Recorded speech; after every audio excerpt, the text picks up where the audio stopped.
Photoshop के इस episode में हम सीखने वाले हैं मॉकअप्स किस तरह से बनाए जाते हैं। बहुत सारे लोगों ने ये रिक्वेस्ट करी थी, तो ये रहा वो वीडियो।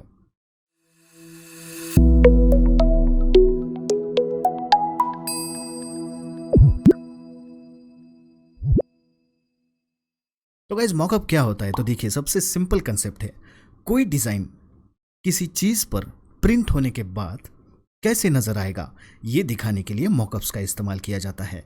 फॉर एग्जाम्पल, आपने कोई लोगो बनाया है या फिर कोई डिज़ाइन बनाया है और वो इस टी शर्ट पर कैसे नज़र आएगा, ये आप किसी और को दिखा सकते हैं। ध्यान रहे, मॉकअप पर जो कोई भी चीज़ दिखती है, ज़रूरी नहीं कि वो रियलिटी में वैसी ही नज़र आए, बट एक हम अंदाज़ा लगा सकते हैं कि ये चीज़ कैसे नज़र आएगी। यहाँ पर एक टी शर्ट है, सिंपल सा प्लेन, देखिए यहाँ पे, और मैं चाहता हूँ कि मेरा जो लोगो या फिर जो डिज़ाइन है वो यहाँ पर कहीं पर दिखाया जाए। ये करने के लिए सिंपली मैं ये रेक्टेंगल टूल लेता हूँ, इस तरह से एक रेक्टेंगल मैं ड्रॉ कर रहा हूँ। उस रेक्टेंगल को मैं राइट क्लिक करके कहूँगा कन्वर्ट टू स्मार्ट ऑब्जेक्ट।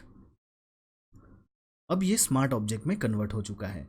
यहाँ पर डबल क्लिक करने के बाद हमें एक नया विंडो मिलता है और जहाँ पे हम काम कर सकते हैं।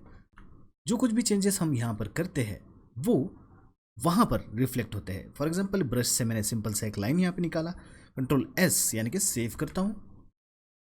तो यहाँ पर जाने के बाद देखिए, जो कुछ भी मैंने वहाँ किया था वो यहाँ पर नज़र आ रहा है। इसका फ़ायदा उठा सकते हैं हम और एक बढ़िया सा मॉकअप बना सकते हैं। कंट्रोल जेड करता हूँ। अब ये एकदम फ्लैट है, देखिए, लेकिन टी शर्ट हमारा पर्सपेक्टिव में है, फोटोग्राफी वैसे की गई है।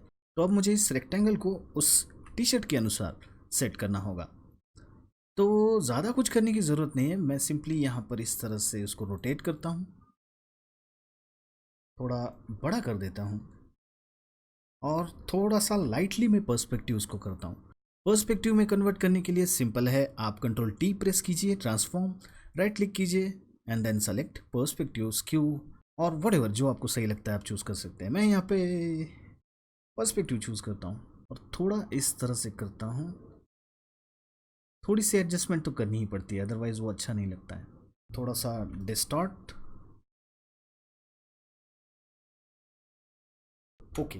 अब मुझे ज़रूरत है किसी डिज़ाइन की, तो मैं डबल क्लिक कर रहा हूँ यहाँ पे।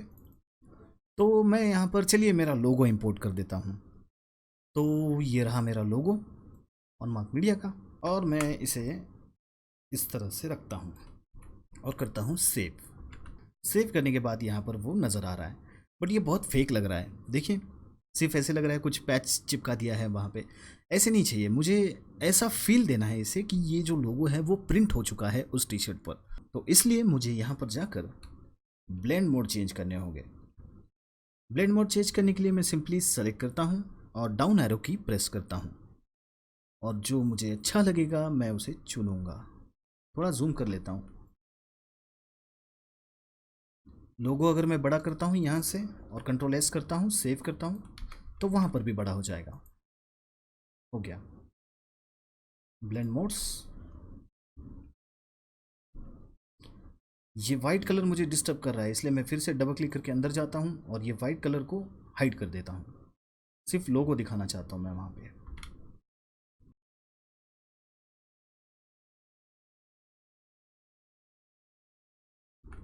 मुझे ये ओवरले वाला सही लग रहा है। अगर मैं इस लेयर के 2-3 कॉपीज निकालता हूँ तो वो डार्क बनता जाएगा इस तरह से, या फिर मुझे कोई और यहाँ पर रास्ता अपनाना होगा। मैं मेरे लोगो का कलर चेंज करता हूँ, देखते क्या होता है। ओके, तो ये मुझे ज़्यादा परफेक्ट लग रहा है। देखिए, अब कुछ कुछ चीज़ें होती है जो ऐसे लगता है कि वो फेक है। फॉर एग्जांपल, यहाँ पर देखिए, टी शर्ट जो है वो थोड़ा सा मुड़ा हुआ है, बट हमारा जो लोगो है वो बहुत ही स्ट्रेट सिंपल सा लग रहा है। अभी भी ऐसे लग रहा है कि थोड़ा सा ये फेक है। तो हम अगर चाहें तो लिक्विफाई यूज़ करके थोड़ा सा मैनेज कर सकते हैं। तो फिल्टर में जाके मैं लिक्विफाई करूँगा।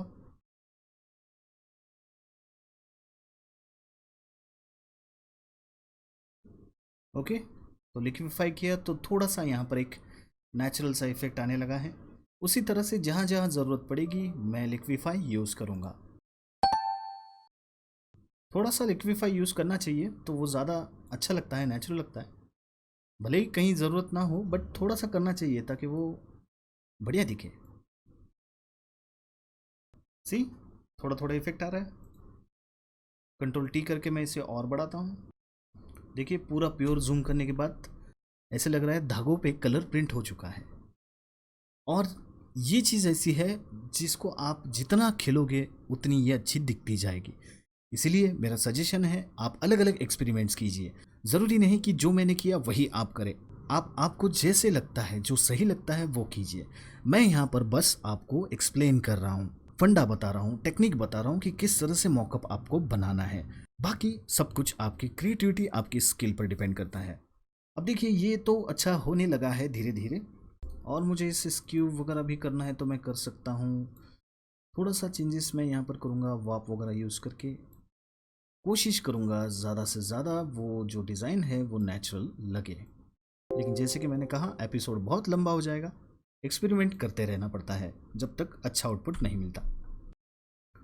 अगर लोगों की जगह कोई वेक्टर डिज़ाइन भी है तो भी अब वो यहाँ पर अच्छा नज़र आएगा। चलिए कुछ और ट्राई करते हैं, देखते हैं यहाँ पर कैसे नज़र आता है। ये रिसेंटली मैंने बनाया था, इसी को यूज़ करता हूँ मैं, देखते हैं क्या होता है। यहाँ पे मैं उसे रखता हूँ, इस तरह से बड़ा करता हूँ और कहता हूँ Ctrl+S सेव। सी, अच्छा लग रहा है। और थोड़ा बड़ा करता हूँ, डिटेलिंग्स चेक करता हूँ, अच्छा लग रहा है। यहाँ से थोड़ा और स्केल कर लेता हूँ। थोड़ा सा लिक्विफाई यहाँ पर भी मैं दे देता हूँ ताकि और अच्छा लगे। और अब आपका जो मॉकअप है वो रेडी हो चुका है। अब आप जो चाहे इसमें ऐड कर सकते हैं। मेरी रिक्वेस्ट है आप और ज़्यादा इसकी अच्छे से प्रैक्टिस कीजिए, अलग अलग एक्सपेरिमेंट्स कीजिए।